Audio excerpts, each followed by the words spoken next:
Aristocrats vibe. To go along with 4 Lingering Souls, 4 Gather the Townsfolk, 4 Zathrid Necromancer, the new guy, 3 Sorin Lord of Innistrad, 1 Bloodthrone Vampire, then 4 Tragic Slip, and 1 Orzhov Charm. So, okay, so it looks like Alex is off to a Covenant of Play tap land start. Some Petal Grove, implying that he doesn't have a duel necessarily to play a 1-drop. Not that he doesn't necessarily have a Pilgrim or a Glade Cover Scout. AJ, on the other hand, is a Godless Shrine untapped into a Champion of the Parish, putting him to 18. Probably one of his better starts in this matchup. He needs to be aggressive. yeah, I would assume that's like the best start you can have, as Evans only has an Avacyn's Pilgrim past the turn back, so he did not draw another land. AJ does not have the Tragic Slip. He has a Gather the Townsfolk and Shove for 3. Yeah, this is like the super aggressive start. This is the start that, again, when we talked about Pro Tour Dark Ascension a little while ago, that this is the start that people were moving towards with Gather the Townsfolk, Champion of the Parish, Gather the Townsfolk, make a 3/3, put 2 more guys to play. I did that to people in the Pro Tour. Yep. It wasn't very good. It's not very good. So we got 2 Brad Nelson tokens out there representing the humans, as Evans does not look like he's drawing. Okay, so he does have a Hallowed Fountain, it looks like, in his hand. You see some enchantments there as well, so can he build a monster? Looks like he's got a Stalker, so he's going to drop to 15.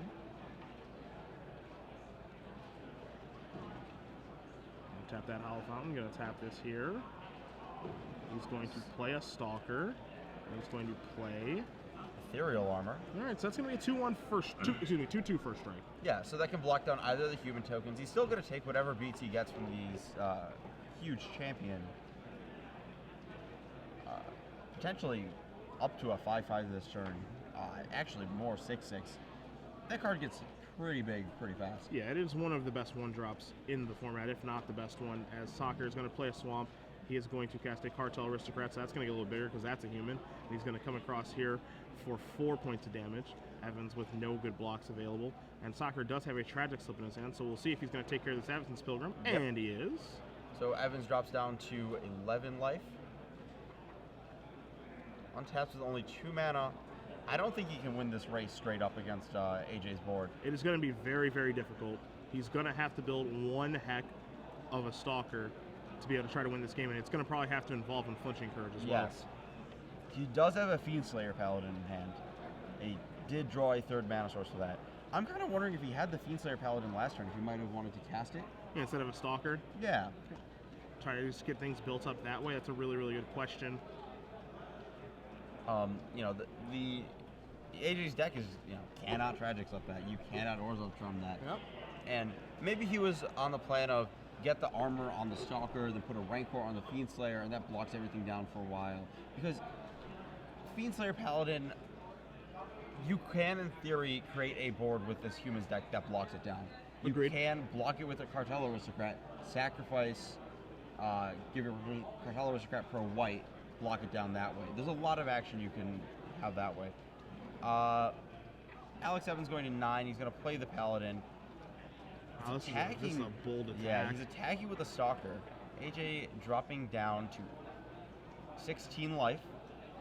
Yep, and I think AJ more than happy to go down to 16 off of that attack. I think that Alex should have preserved 1 point of his life total by blocking one of the human tokens with that. Yeah.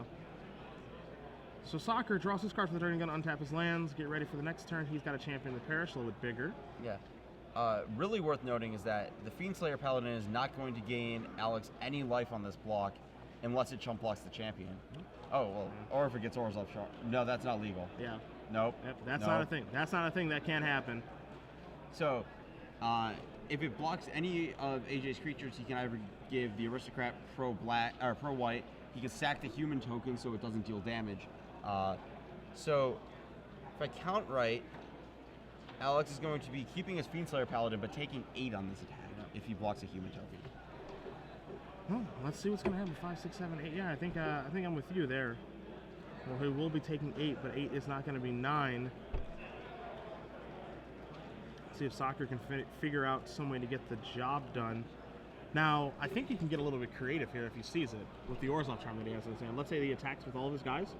Attacks with the champion, the Cartel Aristocrat, the human. He blocks the token, what have you. He sacrifices the Champion of the Parish to the Cartel Aristocrat, and then brings back the Champion of the Parish with the return ability. Yep. Which oftentimes you only see that return a Doom Traveler, but with Orzhov Charm, you can return the Champion of the Parish, trigger the other champion, get that last point of damage through. Will he see that? Yeah. I don't think he's going to get punished for revealing it, but it does let Alex live another turn. And the other thing, too, is that if AJ sees the play, because I think we might see Evans just block here. Okay, so he's going to block here. Yeah. Let's see if AJ sees this play. So he's going to sacrifice this Cartel Aristocrat. Right. You have to do that. You have to make sure that Doesn't gain any life. First strike, no damage, lifelink. Will he sacrifice the champion? Does he see it?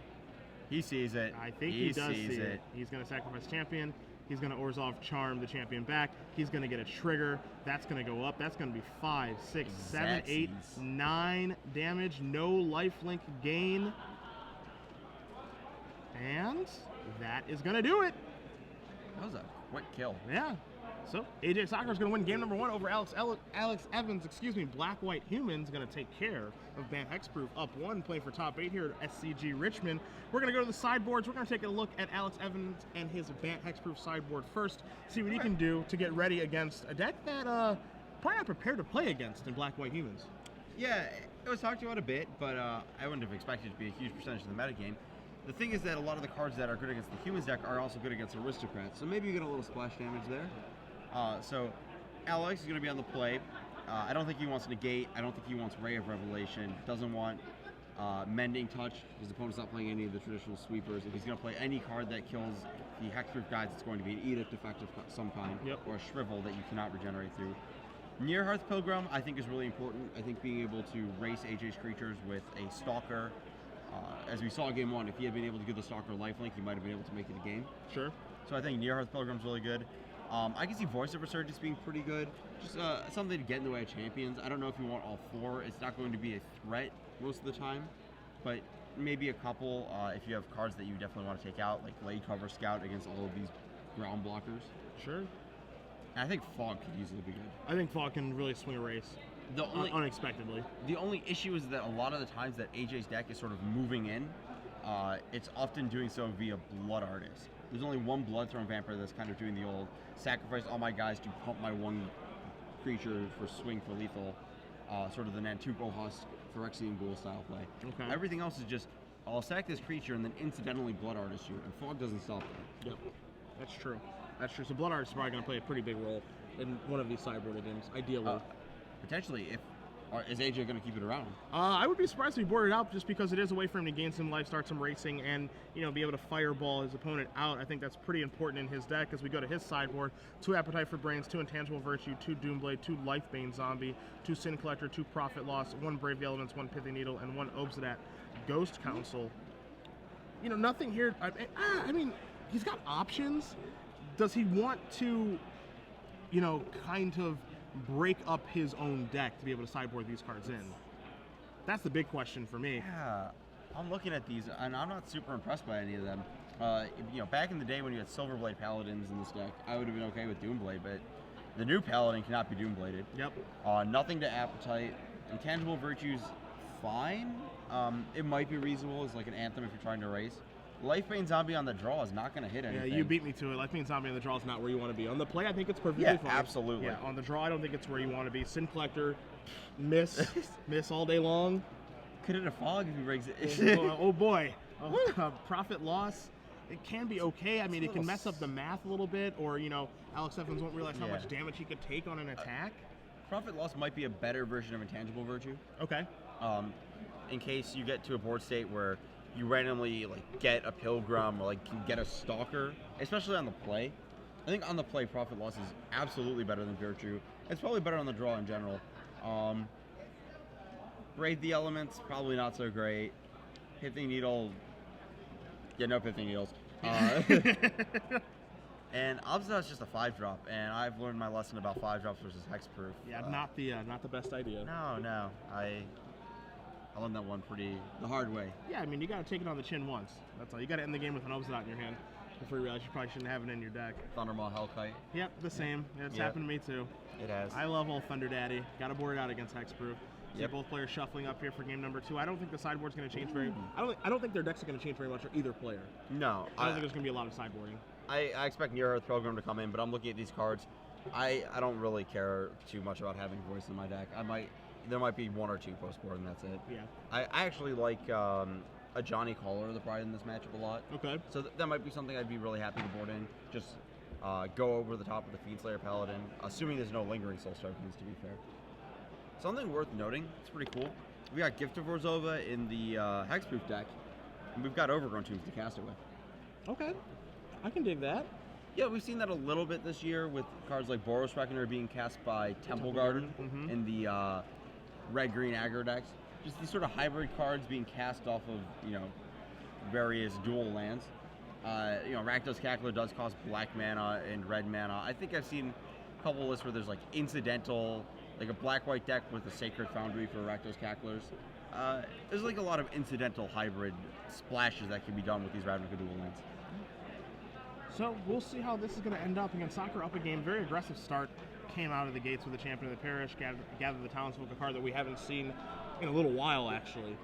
Gather the Townsfolk was a card that when it was released, I think a lot of people, the ideal combination, of course, is with champion of the parish, but also some people expected it to work out quite well with Intangible Virtue, but it fell off the map pretty badly. But this could be the deck that does put it back on the map.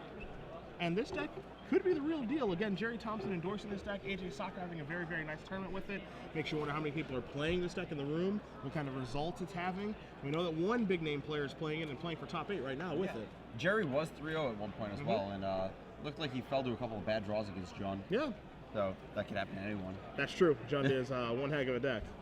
Did Todd give you his opinion on John? Briefly. Yeah. Briefly. Not a fan. Yeah, he's not a very big fan of That's it at okay. all. Everyone comes around sometime. Even I've cast Jace the Mind Sculptor once, and I hate blue. You cast Jace the Mind Sculptor? Yeah. 13th in Nationals playing Mythic. Oh, bad. That does not count. The deck played itself. I was just smart enough to play it. Looks That's like all. AJ shipped his hand back. Alex on the play. I think he's keeping 7. Yeah. Now, don't get me wrong. I wasn't happy about casting Jace the Mind Sculptor. I was just left with no other options. Yeah, I actually did not cast Jace the Mind Sculptor in Standard up until Stoneforge Mystic and Sword of Feast and Famine was a thing. Oh, real tough guy. Yeah. Yeah, just have all the best cards. I also didn't cast Bitter Blossom the entire year, and Ancestral Visions was legal. Well, that was just dumb. That's all. That's just not smart. As we see an update here, Richard Wynn defeats Joe McGuire 2-0. So mono green, if you're a fan of Predator Ooze, you better stay tuned later this evening because it is in the top 8. Yeah, there's been a lot of mono green lists. I know a couple of people, I think Larry Swayze wrote about a list on his blog a little while back.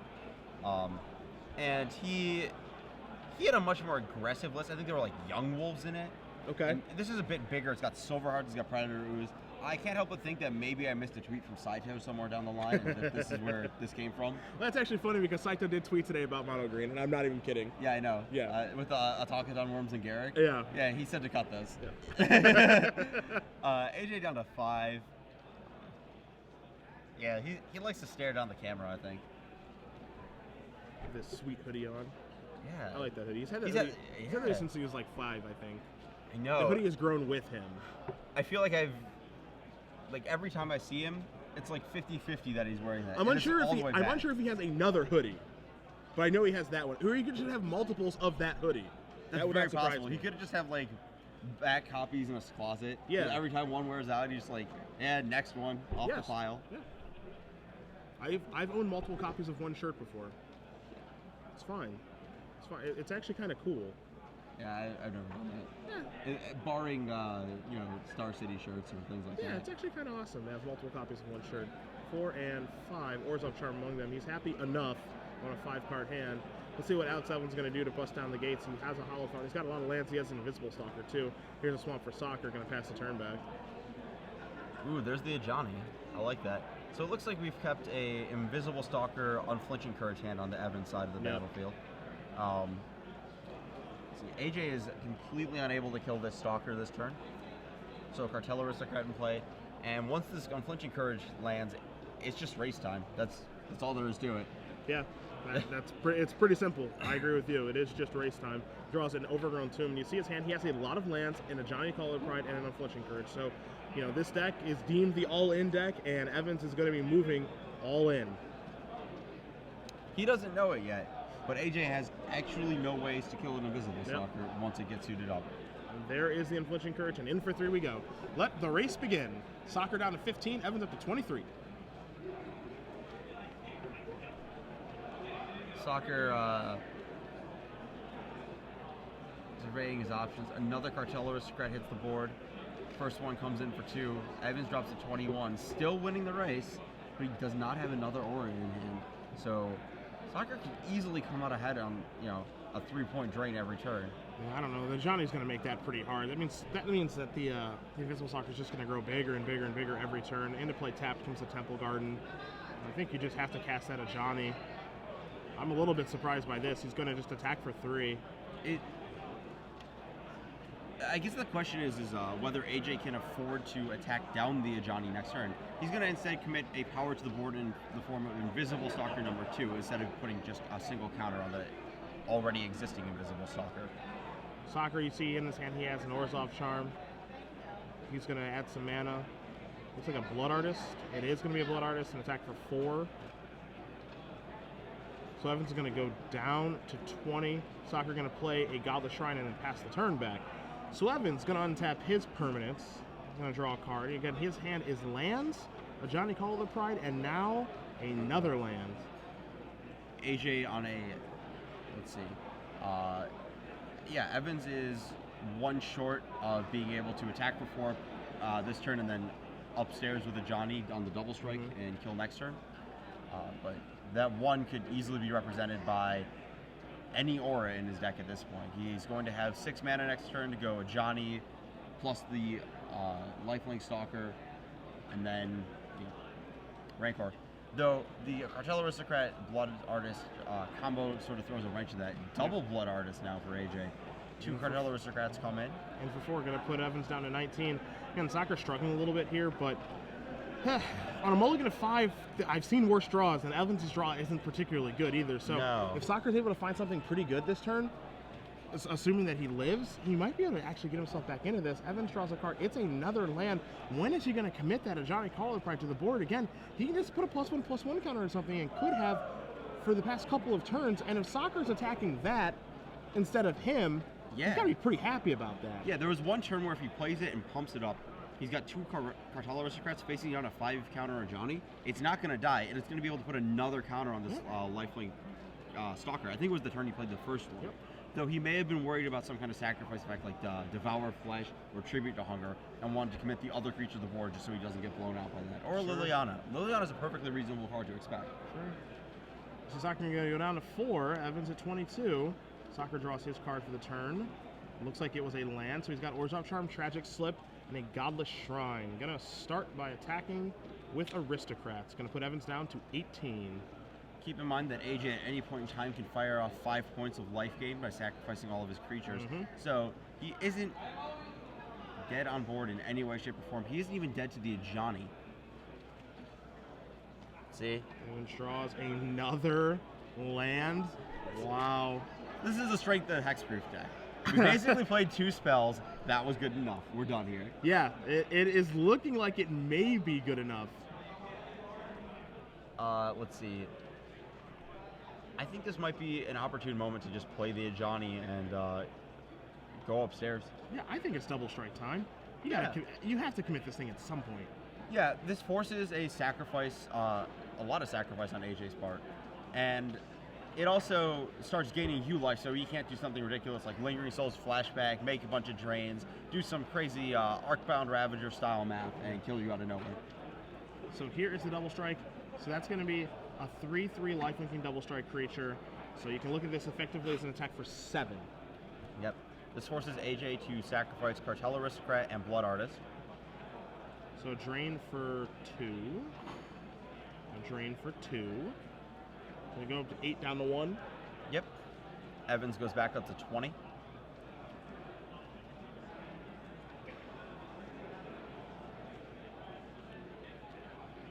Yeah. And then Evans should take a little bit from the draining too. Yeah, I think he was at 18, took 4, 6. Okay, gotcha. 20's correct. Gotcha. Okay. Yeah, AJ did draw that Lingering Souls, so...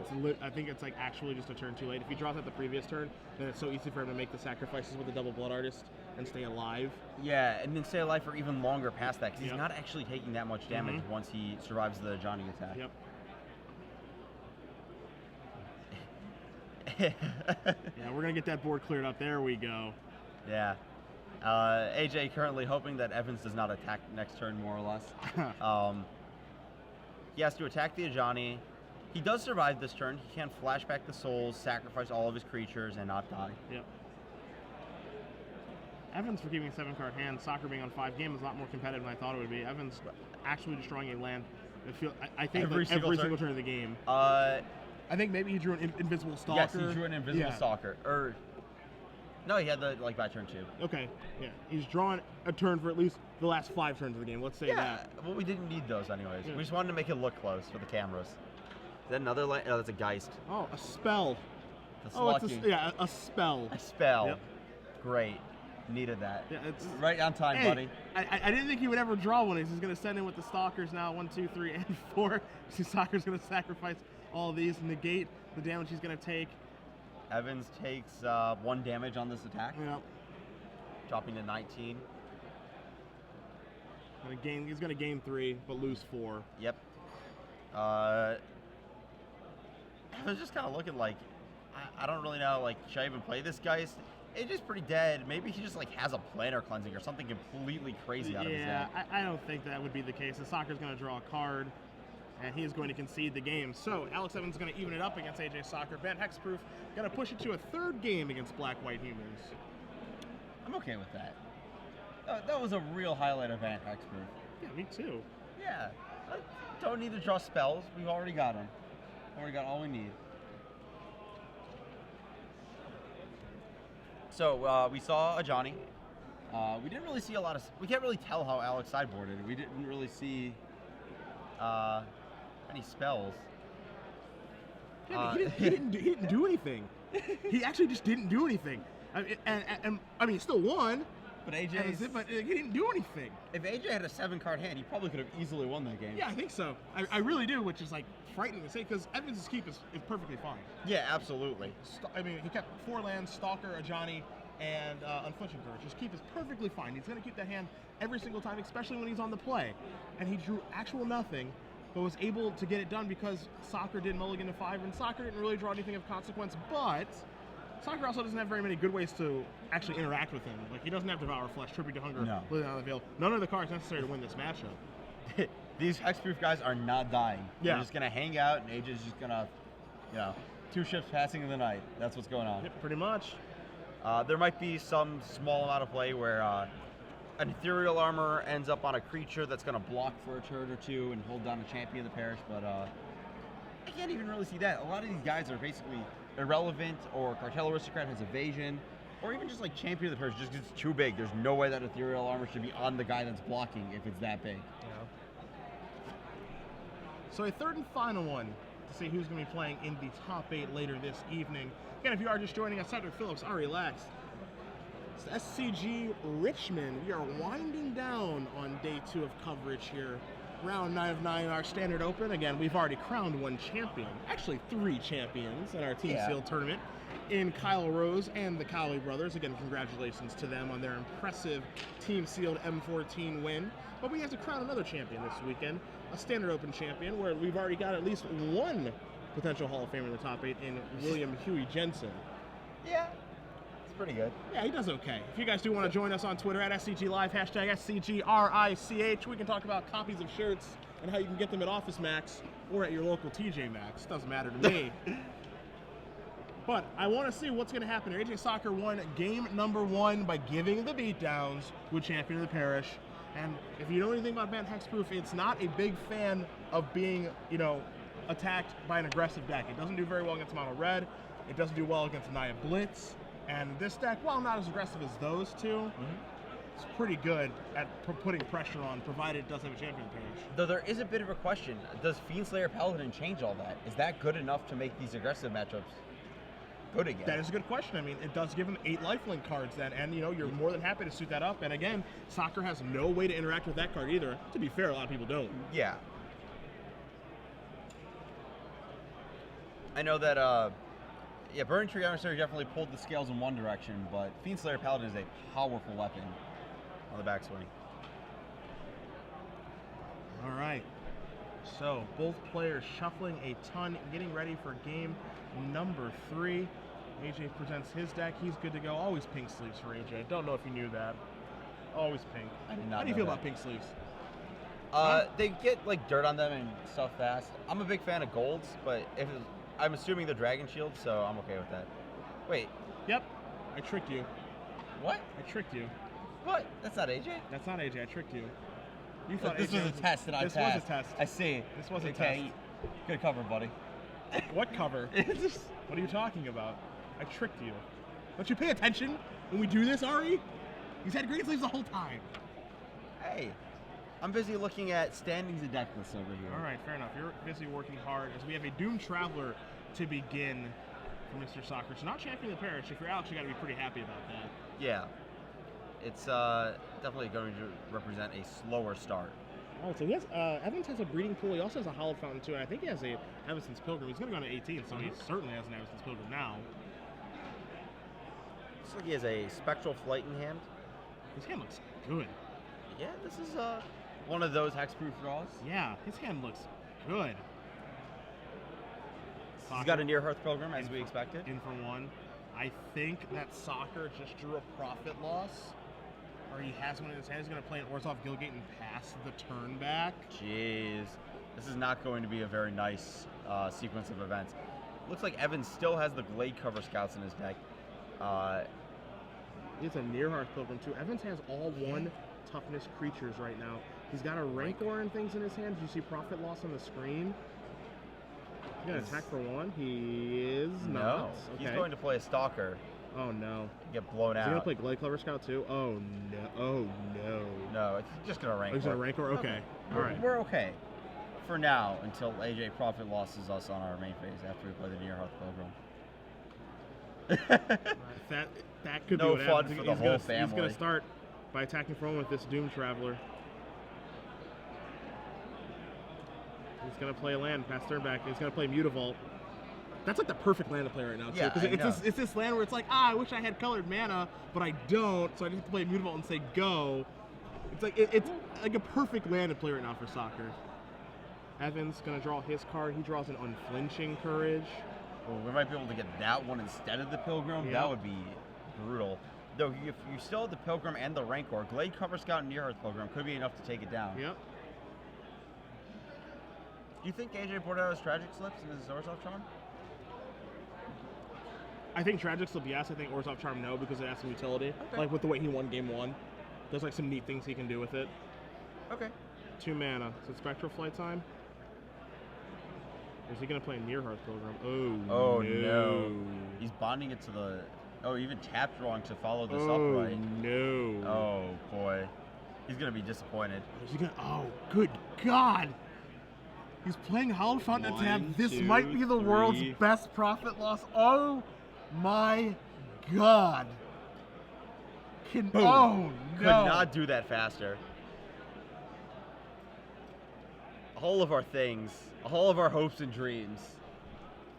Everything going to the good. Rancor going to go back to his hand. Profit loss, a 4 for 1. AJ going to calmly untap, draw a card. I bet he likes that. I bet that felt good. Yo, is that what you think?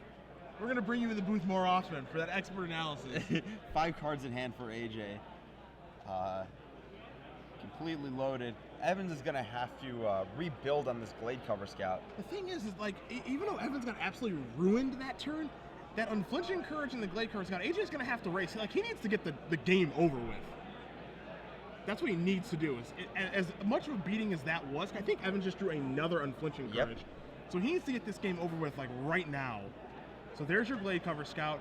Here is your Rancor. So, you know, if Sacher draws, and he has 2 profit losses in his deck, if he draws the other one, he's going to be safe. Draws Cartel Aristocrat for the turn, but he needs to get Evans dead now. Yeah, he can also represent enough blockers to kill to block and kill the Glade Cover Scout. But at the same time, any Ethereal Armor throws that plan right out the window. Though it's clear that Alex doesn't have an Ethereal Armor given his usage of mana last turn. Not yet. AJ's lines include playing Cartel Aristocrat and flashing back Lingering Souls. That's what I'd expect him to do. Alex is at a pretty low life total. The pain from this breeding pool and the pain from this Hallowed Fountain, even though this has been the 1-1 beatdown crew over here, they add up. Yeah, it does add up, and you see Sacher kind of going through the motions. All right, what do I want to do? I think he knows right now as well that, you know, the threat of Glade Cover Scout plus Rancor, and he has 2 cards left in his hand, as Evans, and he did not play a land. Yep. There's something coming. And that's a scary proposition. He needs to get this game over with as fast as he can. He's going to add some mana. What is he going to play? He has no Lingering Souls in his hand. Does he want to? I think here you just want to deploy as many threats as possible. Sacher's going to go with Lingering Souls. He's going to play a land. Flash it back. Flash it back. Okay. Profit loss would be pretty good this next turn too, just as kill you. Yep. Draws a Fiendslayer Paladin, not what he was looking for. And we can't really attack with this Glade Cover Scout. I think he's going to have to play Unflinching Courage. I guess we can't attack, can we? He's going to play Unflinching Courage. His Scout's going to become a 5/3. And I guess AJ will just block it down since while it has Hexproof, it's not unblockable. Yeah, AJ will gladly trade 3 of those tokens for that Unflinching Courage and the Glade Cover Scout. Yeah. This is why I don't really like this card in this matchup. I don't think it provides enough of a threat without a huge pile of auras on it. Could be wrong, but I'm not sold on the concept of Glade Cover Scout in general. Yeah, I mean, you know, the thing is, right, is you have to figure out which hexproof creatures are actually good in this deck. Like, Geist is the easy one, and so here comes the Glade Cover Scout, so it just has a 3/1, so this means he's going to be playing Fiendslayer Paladin. Yeah. That's exactly what that means. And of course, Sacher is AJ going to drops block his cards, immediately. blocking, could not do it fast enough. Ends up going to take, is going to end up, taking 2 trample damage. Going to go down to 18. Paladin's going to hit the table. And now, I actually kind of like this play because if Alex draws a land, he's effectively accomplished what he was trying to do with the Glade Cover Scout, which is create a virtually unblockable lifelink creature. The first strike means I have no idea how AJ is supposed to, like a 4 toughness first strike guy, no idea how AJ is supposed to kill that in combat. Yep. Can't do it. Just can't. Sacher, Might be able to, but can't do that. Yeah. I mean, Sacher draws a Gather the Townsfolds, excuse me. And he has a Lingering Souls in his graveyard as well, so he's got plenty of options this turn as well. Probably just, you know, I think he just goes to the skies here. Yeah, flashback and play the Aristocrat. He could also, so he plays the Aristocrat, he can play the Dune Traveler and flashback. Yep. So that's a lot of things he's adding to the board. You can just keep adding things to the board. Makes you wonder if you board in those intangible virtues as well. He has 2 of those in his sideboard, and you know that can really up the clock, get the game over with. Profit Loss has been an all-star for AJ on camera. We watched him kill Drew in Game 3 with that too, right? It was you and Todd in that match, yeah. Yeah, we watched him do that. Okay. It was cool. It probably wasn't necessary, but it was cool. Hey, whatever him it a takes. loss. Whatever it takes. So, Sacher's going to start his turn by playing Cartel Aristocrat. He's going to come across for 5 in the air. Evans is going to move down to 5 now. So Evans really, really needs to draw another land here. Yes. The 6 power on the lifelink is pretty much the only way he's going to race. Gather the Townsfolk comes in instead of the flashback Lingering Souls. And he plays Godless Shrine tapped and is not flashback Lingering Souls. I'm a little surprised by that. Again, I would just want to add as many things as I can to the board because Bant Hexproof has no way of punishing you for doing that. Evan's going to draw his card. What is it? I think that was it looks like a Gift of Orzhova. Okay. What it isn't is a land. So Evans can make a 4-power trampling Paladin. AJ has more than 9 power on board. He just kind of shrugs, yeah, okay, take 4, you gain 4, kill you on the swing back. Yep. And that is going to do it. AJ Sacher is going to defeat Alex Evans. Black-White Humans beating Bant Hexproof and moving along to our top 8. Yeah. So we know Black-White Humans is in, AJ. Yep. We know Mono Green Aggro is in. Richard Wynn. Yeah. We know Blue-White-Red Costa. No other way to put it. Blue-White-Red Costa is in. William Jensen. Has not dropped a match today. Graciously drew his last round. Yep. We got some kind of really sweet white weenie brew, I've heard. Yeah, from Joshua Everly. He's playing a white weenie deck. Yeah, he's, I've done the math. The XO2s are locks. Okay. Ed Womble we saw playing Jund earlier. Yep. He's a lock. We've got 2 more matches, or